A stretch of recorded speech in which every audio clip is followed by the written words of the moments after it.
A lot of smoke, flames popping up all over the place. Tonight, life-threatening and destructive wind fuels fires in Southern California. We're on the ground. We're going to be changing the name of the Gulf of Mexico to the Gulf of America. U.S. expansion. President-elect Donald Trump hints at military or economic force when it comes to the Panama Canal, Greenland, and even Canada. It shouldn't have to impact our future and our financial stability. A new credit score rule impacting 15 million Americans with tens of billions of dollars of medical debt. What you need to know. The CBS Evening News starts now.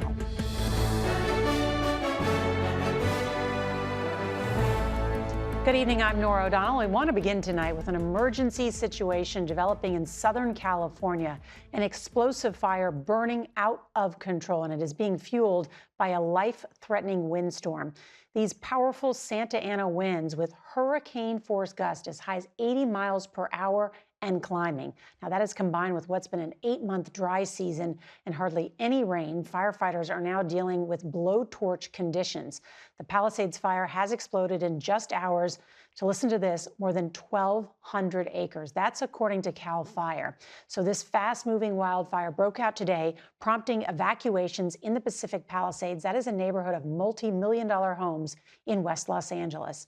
CBS's Jonathan Vigliotti leads us off from the scene with the latest developments.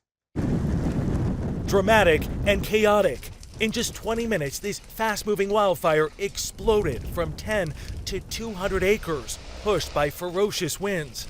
This is a spot fire started by embers. This home is going to go up in flames. There are not firefighters around here. They're simply stretched too thin. You can't even see through the smoke. This entire mountainside is covered in flames, the wind pushing them up to 50 feet into the sky. This neighborhood under threat right now, at least 5 homes destroyed, and you've got people in panic as they're trying to evacuate.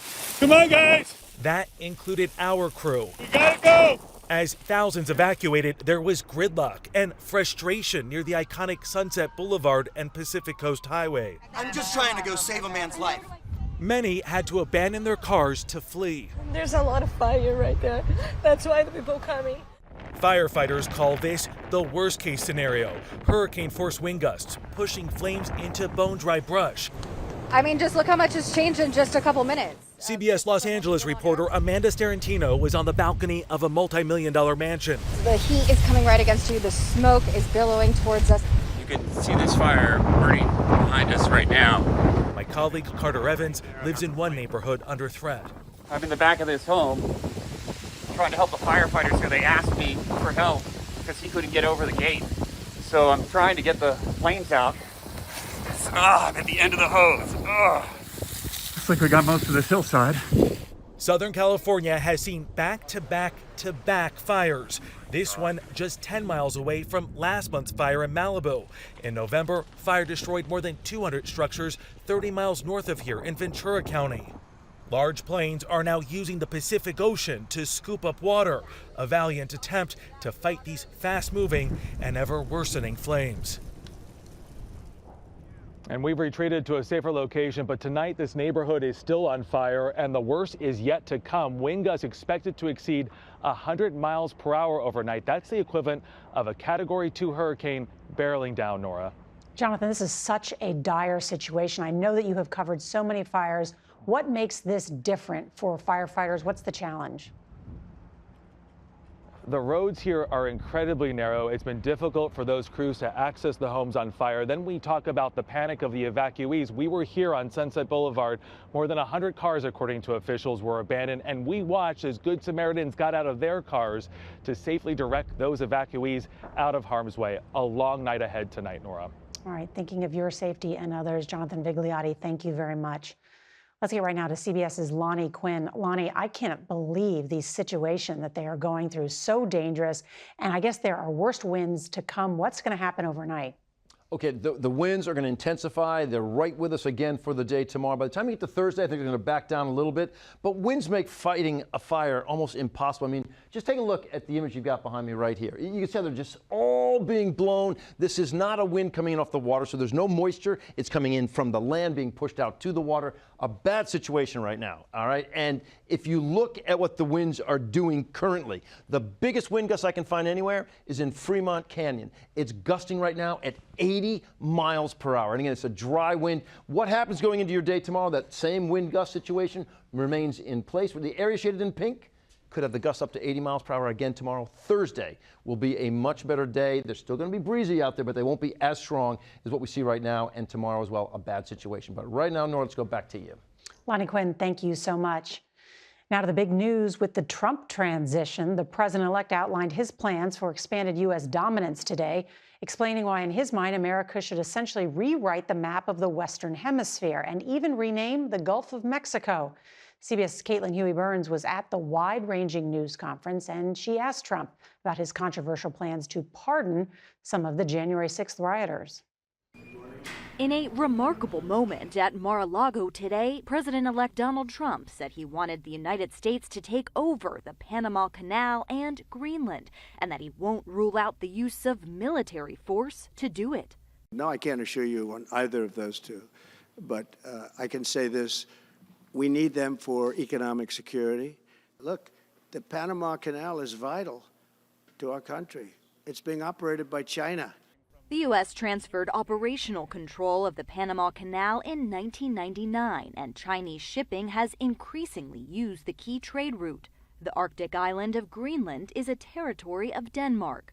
Well, we need Greenland for national security purposes. You look outside, you have China ships all over the place.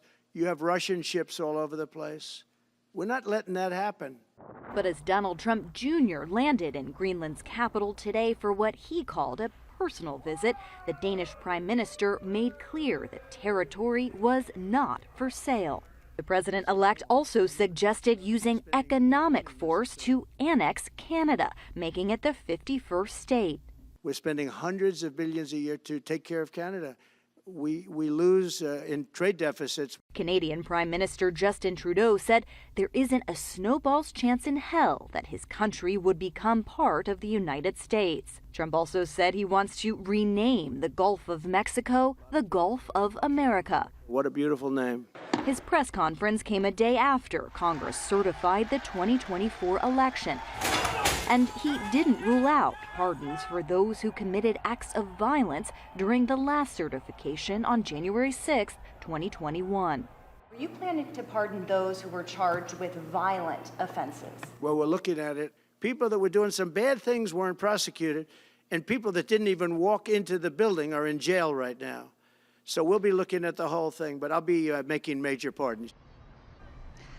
Trump secured a legal victory today when a judge here in Florida temporarily blocked the release of special counsel Jack Smith's report on his investigations. But Trump's attempt to delay the sentencing in his New York hush money case was denied. That will go forward as scheduled on Friday. Nora? Caitlin Huey-Burns with all the news today. Thank you. The president-elect is also praising a decision by Mark Zuckerberg to effectively ditch its fact-checking program on Facebook, Instagram, and other Meta platforms. CBS's Kelly O'Grady tonight looks at what the change means for you. It's time to get back to our roots around free expression on Facebook and Instagram. The fact-checkers have just been too politically biased and have destroyed more trust than they've created. Meta CEO Mark Zuckerberg announced major changes today, including an end to the platform's fact-checking program, relying on users instead. It means we're going to catch less bad stuff, but we'll also reduce the number of innocent people's posts and accounts that we accidentally take down. So what does this look like? Whether it's Instagram, Facebook, or Threads, you'll see a similar community notes label as you do on X. For example, this Elon Musk post, users added this context. But critics warn removing fact-checkers could breed misinformation. The International Fact-Checking Network, one of the third parties used by Meta, tells CBS it's unfortunate that this decision comes in the wake of extreme political pressure. But some are cheering the move, including President-elect Donald Trump. Honestly, I think they've come a long way, Meta. Facebook. Do you think he's directly responding to the threats that you have made to him in the past with these officials? Yeah, probably. I think this is really Zuckerberg reading the room. Wedbush Securities Global Head of Tech Research, Dan Ives, says today's change could be a good business move. What does Meta have to gain with this change? Well, this can increase advertising. And when you look at the biggest threat here was regulation, the Trump administration. This is a little sort of waving of the white flag with Trump coming in. Meta is also addressing censorship concerns by lifting restrictions on topics it deems controversial, like immigration. And nor these changes come on the heels of a broader shift in the tech community. Amazon is licensing a documentary on Melania Trump, and others are donating to the president-elect's inauguration fund. Kelly O'Grady, thank you so much. There are new details tonight in the New Year's Day bombing of that Cybertruck outside a Trump hotel in Las Vegas. Police say that Matthew Leibelsberger used artificial intelligence to plan the bombing. Entries include where to buy fireworks and what is the legal limit of a specific explosive to buy in Colorado. Investigators found a 6-page document on his phone saying the 37-year-old Army Green Beret wrote that he only intended to kill himself. Tonight, the nation's 39th president, Jimmy Carter, is lying in state at the U.S. Capitol. Carter, who died last month at the age of 100, is now the 13th president to be honored in this way, going back to Abraham Lincoln. We get more on this historic day from CBS's Scott McFarlane. A final trip to Washington for the 39th president. The procession for Jimmy Carter, who was a Navy veteran, included a motorcade to the U.S. Naval Memorial, then a horse-drawn caisson procession to the Capitol on the East Front, where Carter took the oath of office in 1977, in a casket sitting on the same wooden framework used for Abraham Lincoln after Lincoln's assassination in 1865. A formal and elaborate set of honors for a former president who was known to refuse some of the trappings of his office. Carter famously carried his own bags and banned the playing of Hail to the Chief when he was in the White House. His death and the services for the longest-living U.S. president come at a pivotal moment in Washington as one administration gives way to another. He served the people, and he left the world better than he found it. Congressional leaders laid wreaths and recalled Carter's unlikely ascent from a small-town Georgia peanut farmer to leader of the free world. For the remainder of his life, the longest post-presidency of any American president ever, he focused on making the lives of his fellow man better. The public viewing will span roughly 36 hours here at the Capitol through Thursday, when there's a public funeral at the Washington National Cathedral. Nora, President Biden and President-elect Trump are both expected to attend. We'll cover it here on CBS. Scott McFarlane, thank you. There is game-changing news tonight for Americans facing crushing medical debt. That's next. More than 15 million Americans are living with unpaid medical debt that's shown up on their credit reports, and it can make it difficult or even impossible to run your life. But as CBS's Nancy Cordes reports, a new rule could change that. The world's best medical care doesn't come cheap.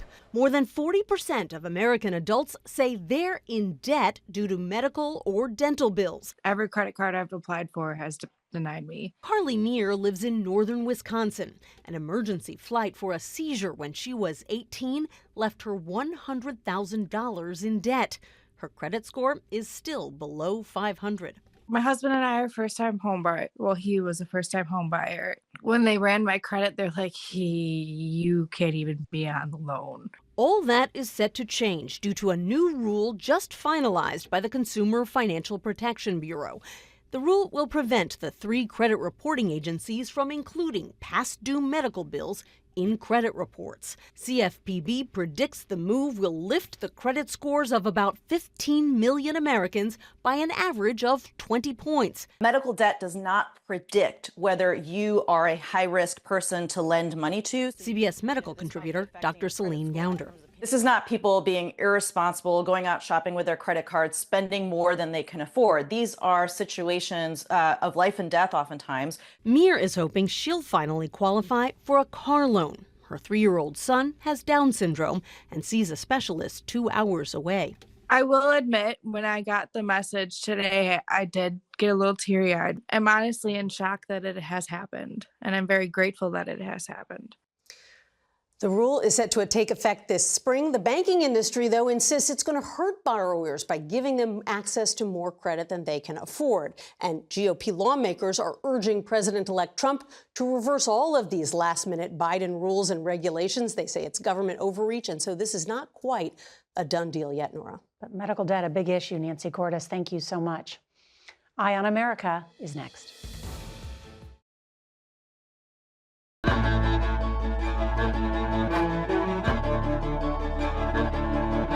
Our Eye on America tonight tells the story of danger at a naval base, charges of mutiny, and honor finally restored. It's a painful story of racial injustice that's gone largely untold for more than 80 years. Here's CBS's Charlie D'Agata. This is him and my sister Pam. Carol Cherry never knew her father Cyril was a central character in one of the darkest chapters of American military history until long after his death. Something she found out from her sister. I said, stop playing. And she was like, no, he didn't tell you he went to jail? I said, for what? She said, mutiny. In fact, the largest naval mutiny in American history. It was July 1944. World War II was raging in the Pacific. U.S. forces were in desperate need of ammunition. Port Chicago in Northern California became a critical supply point. Those who loaded the ammunition were African American exclusively. The Navy was segregated, and naval historian Dr. Regina Akers says black sailors got the toughest, most dangerous assignments. Not that they didn't want to do their jobs. This is so important. Why are only African Americans loading ammunition? They repeatedly warned their white officers that safety conditions were lax. The safety concerns were raised, internally and externally, but they weren't addressed. And then this happened. There were 2 explosions. The entire loading area was completely decimated. 320 people were killed, mostly African Americans. 390 more injured. The worst stateside disaster in World War II. The white sailors were granted leave off. The black sailors were ordered back to work, loading ammunition at another port. 258 sailors refused, but after threats, most complied. But 50 men stood their ground. They became known as the Port Chicago 50.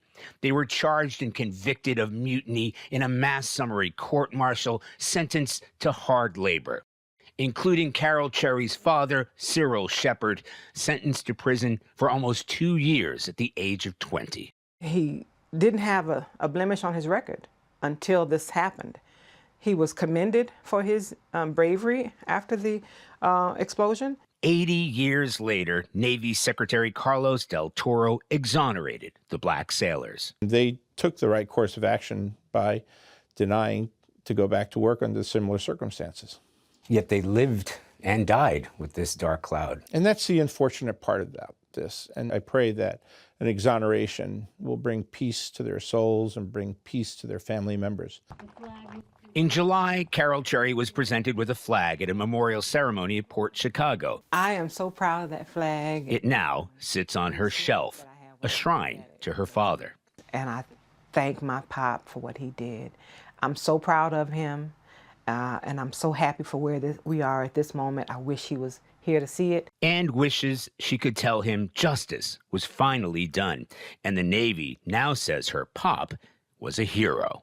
For Eye on America, this is Charlie D'Agata in Sycamore, Illinois. The arc of the universe is long, but it bends towards justice. Music fans are mourning the passing of a folk rock pioneer. The story after the break.